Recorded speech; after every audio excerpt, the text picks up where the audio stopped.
बातमी आपल्या हक्काची। ठाणे जिल्ह्यातील व आपल्या परिसरातील सर्व ताज्या घडामोडी पाहण्यासाठी शहापूर नववाहिनी न्यूज चॅनेलला सबस्क्राइब करा, लाईक करा आणि शेअर करा। मुख्य संपादक निलेश विशे। शहापूर तालुक्यातील दापूरमाळमध्ये झोळी ॲम्ब्युलन्स आजही लोकांना जगण्यासाठी करावा लागतो संघर्ष। शहापूर तालुक्यातील अजनुप ग्रामपंचायत क्षेत्रातील दापूरमाळ पाडा हा सुमारे 100 वर्षापासून वसलेला आहे।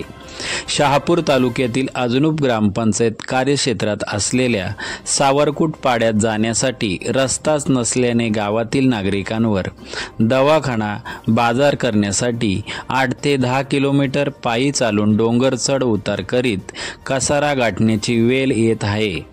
मूलभूत सुविधापासून वंचित असलेले दापूरमाळ गाव आजपर्यंत या गावाचा विकास झालेला नाही।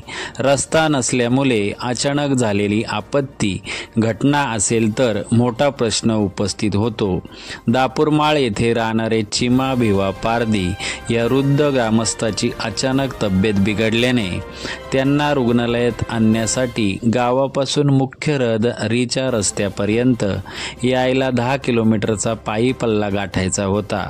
अशा वेळी गावातील तरुण व नातेवाईकांनी डोळी तयार करून आजारी वृद्ध चिमा पारदी यांना डोलीत टाकून त्यांना डोंगरदरीतून पायी घेऊन हे नातेवाईक पावसाचा सामना करीत माळगावठा या मुख्य रहदारीच्या गावाकडे निघाले।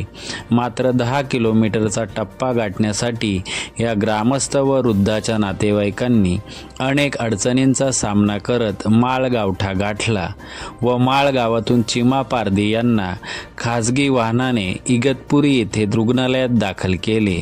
दरम्यान चिमा पारदी या रुग्ण वृद्धाला 10 किलोमीटर डोळीत पायी घेऊन रुग्णालयात निघालेल्या ग्रामस्थांनी दापूरपासून 5 किमी अंतर कापल्यावर अचानक रस्त्यावर मोठे झाड आडवी पडले व पाय वाट देखील बंद झाली होती। अशा वेळी डोली घेऊन निघालेल्या लोकांनी वृद्ध चिमा भिवा पारदी वय 57 यांना डोलीसह उचलून पडलेल्या झाडावर चढून खाली उतरून पुढील प्रवास सुरू केला व वृद्ध रुग्णाला इगतपुरी येथे रुग्णालयात दाखल केले व त्यांच्यावर उपचार सुरू आहेत।